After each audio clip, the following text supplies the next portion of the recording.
आज हम लोग बात करेंगे 6 रीजंस की जो कि आप लोगों को डीमोटिवेट करती हैं जिम ज्वाइन करने से या जिम ज्वाइन करने के बाद। जब भी आप लोग हेल्दी लाइफ रूटीन में आने की कोशिश करते हैं तो उसके बाद आप लोग उस चीज़ को कंटिन्यू क्यों नहीं कर पाते, प्रोलॉन्ग क्यों नहीं कर पाते, कंसिस्टेंट क्यों नहीं रह पाते, वो क्या रीजंस हैं वो आज हम लोग डिस्कस करेंगे। अच्छा, सबसे पहली चीज़ जो लोगों को डीमोटिवेट करती है वो है they don't know about their goals. What is there गोल? इसको हम लोग ब्रेक डाउन इस तरह करेंगे जैसे फॉर एग्जांपल एक नया बंदा है, वो प्लान करता है कि यार मैंने जिम जाना है, मैं जिम जाना शुरू करता हूँ। अच्छा ठीक है, उसने अब इरादा कर लिया जिम जाना है। अब उसको ये नहीं पता कि उसे जिम जाना तो है लेकिन उसने जिम में जाके करना क्या है, उसका गोल क्या है। उसमें अपनी बॉडी को श्रेड करना है, उसने कटिंग करनी है, उसने वेट गेन करना है।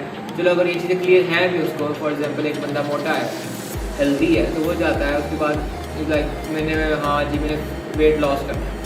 अब उसको नॉलेज नहीं है इस चीज़ का कि मैंने वेट लॉस किस तरह से करना है, मैंने जिम कितनी करनी है और मैंने कार्डियो कितनी करनी है, मैंने वेट लिफ्टिंग कितनी करनी है। उसको इन चीज़ों का आइडिया है ही नहीं और उसने अपने गोल्स नहीं डिफाइन किए हुए कि मैंने 1 मंथ के अंदर कितना श्रेड करना है, कितना वेट लॉस करना है, 6 मंथ्स के अंदर कितना करना है, 1 ईयर के अंदर कितना करना है, मेरा अल्टीमेट गोल क्या है। वो अपने आप को इमेजिन ही नहीं कर सकता उस सिचुएशन में कि जब वो अपना गोल अचीव कर चुका होगा। फिर उसके बाद second point is lack of knowledge. अच्छा, अब हम लोग जिम तो ज्वाइन कर लेते हैं लेकिन हम लोगों को ये नहीं पता होता कि हम लोगों ने कितना अपने वर्कआउट में कितना परसेंटेज ऑफ कार्डियो करना है, कितना परसेंटेज ऑफ वेट लिफ्टिंग करनी है। फिर उसके बाद हम लोगों को अपनी डाइट का नहीं पता होता, हमने कितने कार्ब्स इंटेक करने हैं, कितना प्रोटीन इंटेक करना है, कितने माइक्रोज आ जाएंगे, मैक्रोज आ जाएंगे। बहुत सारी चीज़ें इस तरह की होती हैं जो कि आप लोगों को बेसिक लेवल पे स्टडी करनी पड़ती हैं अपनी फिजिक के लिहाज से। इसलिए हम लोग स्पेशलिस्ट से सजेशन देते हैं कि हम स्पेशलिस्ट के पास जाते हैं, हम न्यूट्रिशन के पास जाएंगे कि यार मुझे बताओ मुझे कितना डाइट के लिए मुझे क्या लेना चाहिए, क्या फॉलो करना चाहिए, सारी चीज़ें। फिर उसके बाद हम लोग ट्रेनर्स के पास जाते हैं, उनसे हम गाइडेंस लेते हैं कि मेरे वीक पॉइंट्स क्या हैं, कहाँ से मेरी बॉडी वीक है, कौन सा मसल मेरा वीक है, मुझे किन मसल्स पे काम करना चाहिए, किन पे नहीं करना चाहिए। अपने आप को स्टडी करते हैं, ट्रेनर से सजेशन लेते हैं, न्यूट्रिशन से लेते हैं। वो सारा कुछ ओवरऑल कॉम्बिनेशन करने के बाद आप लोग एक कस्टमाइज प्लान जब एक चीज़ बन जाती है आपके पास, फिर आप उसको फॉलो करते हो। आप लोग एक प्लान रूटीन फॉलो करते हो। ऐसा नहीं होता कि अगर आपने for example 100 kg bench press करना आपने, तो it's not like you gonna go and start doing जितना हैवी वेट लगा सकते हो आप उतना हैवी वेट लगा के आप लोग रेप्स करने लगे हो। ऐसा पॉसिबल नहीं है। आप महीने के बाद 100 kg का एक रेप नहीं निकाल पाओगे। इट्स जस्ट बिकॉज क्योंकि आप एक पीरियडाइजेशन नहीं किया आपने। आप एक जो क्लासिफिकेशन होती हैं आपके standard level 1, level 2, level 3, level 4, आप लोगों ने वो नहीं किया। आप लोग एक स्टेप बाय स्टेप नहीं चले। आपको कभी मूड हुआ, कभी एनर्जी हुई, आपने कभी 60 kg का 10 रेप मार लिए। फिर उसके बाद कभी आपका मूड हुआ, आपने 100 पुशअप कर लिया। आपको लग रहा है कि आपकी स्ट्रेंथ इंक्रीज हो रही है लेकिन वो इंक्रीज नहीं हो रही जब तक आप उसको पीरियोडिकली इंक्रीज नहीं करोगे। इसी तरह डाइट को भी जब तक आप पीरियोडिकली अपनी जगह पर नहीं लेकर आओगे, you won't be able to achieve your goals and because of that आप लोग डीमोटिवेट होकर जिम छोड़ दोगे। फिर उसके बाद थर्ड रीज़न आपकी आ जाती है अनस्केड्यूल्ड रूटीन। कि आप लोग जब अपना workout day, basically fitness is not just about 1 और 2 आवर वर्कआउट एंड 2-4 मील ले लिए, ये नहीं होता। जब आप फिटनेस की स्टाइल फॉलो करना पड़ता हो तो इट्स अ लाइफ स्टाइल। तो फिटनेस लाइफ स्टाइल हम लोगों ने सबने सुना, fitness is a life style, ये और वो। तो बेसिकली ये बात बिल्कुल ट्रू है कि fitness is not just like एक दफ़ा वर्कआउट किया, 2 दफ़ा वर्कआउट और फिटनेस एथलीट बन गई है, वो ऐसा नहीं होता। जब आप इस चीज़ के अंदर आते हो तो आप होली सोली पूरी इस चीज़ के अंदर एंटर हो जाते हो, इस जोन में चले जाते हो और आपका माइंड सेट, आपकी बॉडी एक चीज़ पर फोकस हो चुकी होती है कि अब आप लोगों ने ये लाइफ स्टाइल पूरा कॉपी करना है। जिसमें it's just like a religion. जब आप इस्लाम कबूल करते हो तो आप इस्लाम को फॉलो करते हो, हर चीज़ इस्लाम, पानी इस्लाम, खाना पीना, नमाज, ये वो हर चीज़ आप इस्लाम के दायरे में लाइक करते हो। It's just like fitness. जब आप फिटनेस की फील्ड में आते हो, इसका लाइफ स्टाइल कॉपी करना शुरू करते हो, स्टाइल जीना शुरू करते हो, तो आप अपना उठना बैठना हर चीज़ जो है फिटनेस से रिलेटेड करते हो।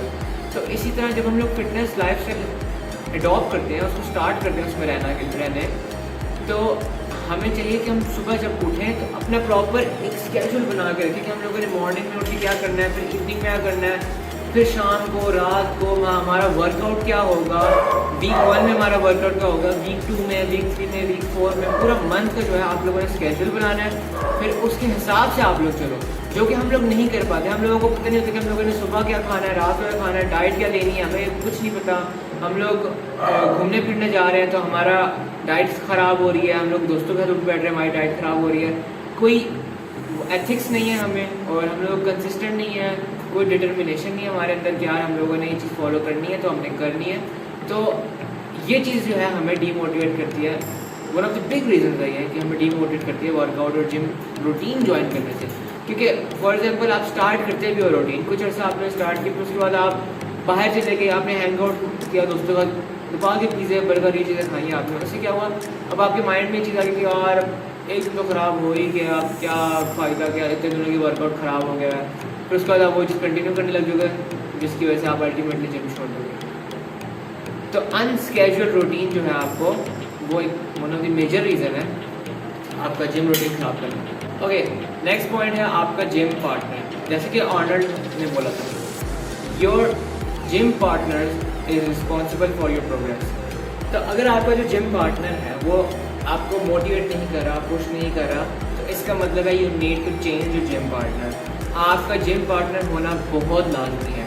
हाँ, स्टार्ट की बात करो, हाँ जब आप उस लेवल पर पहुँच जाते हैं जब आपको पता है कि यार अब मुझे मोटिवेशन की तो कॉज है ही नहीं ना, अब मुझे उसकी ज़रूरत ही नहीं है, मोटिवेशन की मुझे अब 0% ज़रूरत है वर्कआउट करने के लिए। अब मैं जीऊँ मरूँ, खाऊँ पीऊँ ना करूँ, मैंने वर्कआउट करना है, मैंने डाइट लेनी है, मैंने हर चीज़ करनी है, ठीक है। तो वो उस स्टेट में जाने के लिए आपको टाइम लगता है, 3 to 4 ईयर्स आपको लगते हैं उस स्टेट में जाने के लिए, जब आपको कोई मोटिवेशन पुश की ज़रूरत ही ना हो, आपकी विजन इतना क्लियर हो कि आपको पता हो कि मैं क्या कर रहा हूँ, और आपको कोई मोटिवेशन की, कोई सी बंदे की ज़रूरत ना हो। बट स्टार्टिंग में for few years you need a partner. हर किसी को एक पार्टनर की ज़रूरत है जो कि आपको पुश करता है आपकी लिमिट्स क्रॉस करने के लिए। तो अगर आपके पास वो पार्टनर नहीं है, या फिर आपको पार्टनर जो है आपको डीमोटिवेट कर रहा है, आप उसको मैसेज करो कि यार चलो जिम चले, और इस टेक्सटिंग बैक यार आज मैं घर पे नहीं हूँ, आज मेरे सर में दर्द है, आज मैं बिजी हूँ, ये है वो है, लेम एक्सक्यूजेज जो बना रहा है आपको, वो आपकी जिम से भी ख़राब कर रहा है, खुद तो वो तबाह हो रहा है, वो साथ में आपको भी तबाह कर रहा है एक फिटनेस रूटीन में आने के लिए। ओके, फिर उसके बाद नेक्स्ट रीज़न है वो है लैक ऑफ क्रिएटिविटी। आपने जिम जाना शुरू किया, किसी ने आपको बताया कि यार आपने मंडे को चेस्ट, ट्यूसडे को बैक, बाइसेप, और इस तरह करते करते पूरा उसने आपको वीक बताया, और उसने आपको कुछ 5-10 एक्सरसाइज बताया कि आपने ये करनी है, ठीक है। शुरू में तो आप लोगों को एक्सरसाइज करना शुरू की, आपको मज़ा आ रहा, आप बॉडी इंजॉय करिए, आप इंजॉय करें कि यार एक मैं न्यू चीज़ करूँ। बट 1 मंथ गुजर गया, 2 मंथ गुजर गया, अब आप वही चीज़ रिपीट करी जा रहे हैं। तो बेसिकली जब आप एक रिपीटेटिव स्टेट में चले जाते हैं तो आपका जो ह्यूमन साइकोलॉजी है कि अगर एक ही चीज़ सेम अगर चलती रहेगी तो आप बोर हो जाते हैं उस चीज़ से। तो आप जो अपने वर्कआउट से बोर होने लग जाएंगे, और उसकी दो मेन रीज़न होंगे, नुकसान होंगे। पहला नुकसान ये होगा कि आपकी बॉडी इफेक्ट लेना बंद कर देगी, आपकी बॉडी ट्रांसफॉर्म होना बिल्कुल बंद कर देगी, क्योंकि जब आप एक ही चीज़ को उसको यूज़ टू कर देंगे तो बॉडी को जो है अपनी लिमिट्स पुश करने का मौका ही नहीं मिल रहा, लिमिट्स में रह रही है, वो लिमिट्स में रह के वर्कआउट कर रही है, जिसकी वजह से उसको वो अल्टीमेट पुश मिल ही नहीं रहा, जिसकी वजह से बॉडी ट्रांसफॉर्म करेगी, मसल टीयर्स होंगे, मसल रिकवर होंगे, वो जोन में जा ही नहीं रहा, वो जस्ट एक मेंटेनेंस जोन में चला गया कि एक चीज़ हो ही जा रही है, तो बॉडी को कोई फ़र्क नहीं पड़ा। लोग कहते हैं कि यार मैं डेली वॉक करूँ लेकिन मेरा वेट कम नहीं हो रहा, उसका रीज़न यही है कि आप डेली 1 घंटे की वॉक कर रहे हो।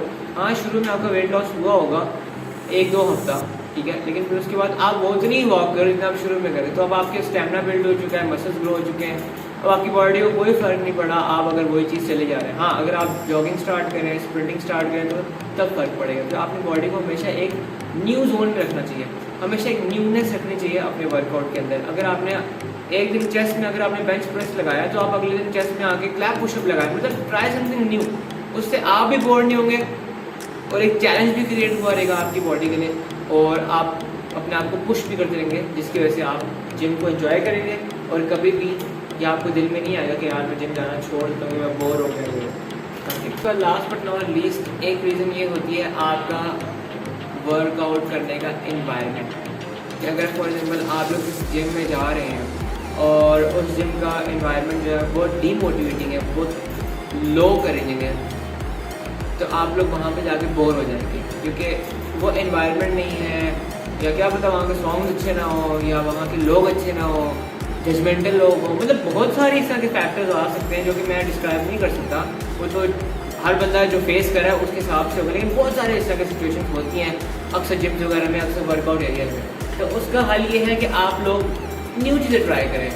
अगर आपके एरिया में एक ही जिम है तो आप वहाँ से अगर बोर हो गए हैं तो आप होम वर्कआउट ट्राई करें। अगर आप होम वर्कआउट से बोर हो गए तो आप किसी पार्क में जाके वर्कआउट करें। मतलब ऑप्शंस आपके पास बहुत सारे हैं। बात यह है कि इंसान जब अपने आप को खुद लिमिट कर देता है, जब मैं खुद बोल दूँगा यार जिम में लोग अच्छे नहीं हैं, मेरा दिल नहीं करा करने को, तो बेसिकली आप एक अपने लिए एक्सक्यूज़ ढूंढ रहे हो। ये एक नाकामी की पर्सनैलिटी शो होती है कि एक बंदा जो है रीजंस ढूंढ रहा है एक काम ना करने के, जो कि उसको करना चाहिए। उसको पता है कि यार मुझे करना चाहिए। इवन आई समटाइम्स जब मैं बोर हो जाता हूँ तो मैं डिफरेंट जिम्स में जाके वर्कआउट करता हूँ, क्योंकि जाहिर सी बात है मैं अकेला वर्कआउट कर लेता हूँ, मुझे इससे कोई इशू नहीं होता। But everybody need something new ना, रिफ्रेशिंग, कुछ अलग से, जिसको कहते हैं कुछ हट के करना चाहिए। तो समटाइम्स इवन मैं क्लास भी आउटडोर कभी पार्क में जाके ले लेता हूँ, कभी डिफरेंट जिम्स में जाके, मतलब ऑप्शंस मैंने अपने खुले रखे हैं, क्योंकि मुझे भी पता है कि रिपीटेटिव चीज़ लोगों को बोर कर देगी, मेरे स्टूडेंट्स को बोर कर देगी, मेरे क्लाइंट्स जो आ रहे हैं उनको बोर कर देगी। इवन के मेरे जो ऑनलाइन क्लाइंट्स हैं मैं उनको भी रेफर करता हूँ कि आप जस्ट घर में वर्कआउट ना किया करो, आपको जब मौका मिले आपको आप पार्क में जाकर वर्कआउट किया करो, जिम्स में जाया करो, अपने माइंड को फ्रेश रखो। क्योंकि एक्सरसाइज बेसिकली आपके माइंड को फ्रेश करती है, आपकी बॉडी को फ्रेश करती है। अगर आप इस चीज़ को बोरिंग बना दोगे एंड ये एक ऐसी रीज़न बन जाएगी आपके मेंटल हेल्थ के लिए कि आप जिस चीज़ से बोर हो रहे हो, आपको फटीग लग रहा है करने के लिए, तो ये एक बहुत ही नेगेटिव साइन है आपकी fitness lifestyle. Thank you guys, I hope आप लोगों को वीडियो अच्छी लगी होगी, और इंशाल्लाह मैं हर वीकेंड पे नई वीडियो बनाने की कोशिश करूँगा with new content and new information. और काइंडली चैनल सब्सक्राइब करें और शो सम लव। बाय।